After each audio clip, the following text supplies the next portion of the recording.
আসসালামু আলাইকুম। কেমন আছেন আপনারা? আশা করি ভালো আছেন। তো ভাবলাম পিঠা বানাই, মেয়েরা পিঠা খেতে চাইতেছে। তো আমিও মনে করেন নারকেল, তার বাদে ঘি দিয়ে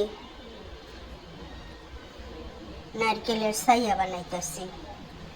নারকেল কুড়ায় নিচ্ছি, একটা নারকেল আনছিলাম 120 টাকা দিয়া।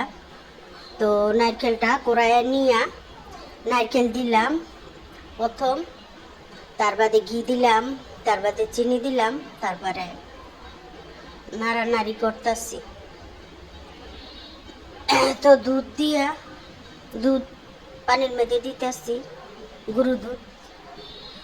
তো নেড়ে দিচ্ছি দুধ। তো মনে করেন দুধ দিয়ে ফিরনি পাকাবো, দুধ দিয়ে ফিরনি পাকাবো। অনেক দিন ধরে মেয়েরা ফিরনি খাইতে চাইতেছে। তো ভাবলাম যে ফিরনি পাকায় দিই, যে নারকেল দিয়ে দিলাম, যে নারকেলগুলি জাল দিয়ে নিচ্ছি। তো এক পর চাল ধুয়ে ভালোভাবে দিয়ে দিলাম।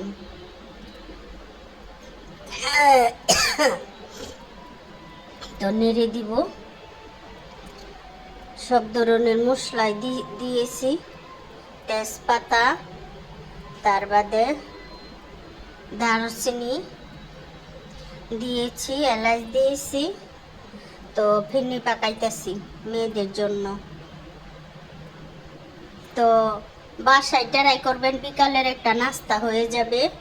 একটু গাঢ় হয়ে গেছে ফিরনি।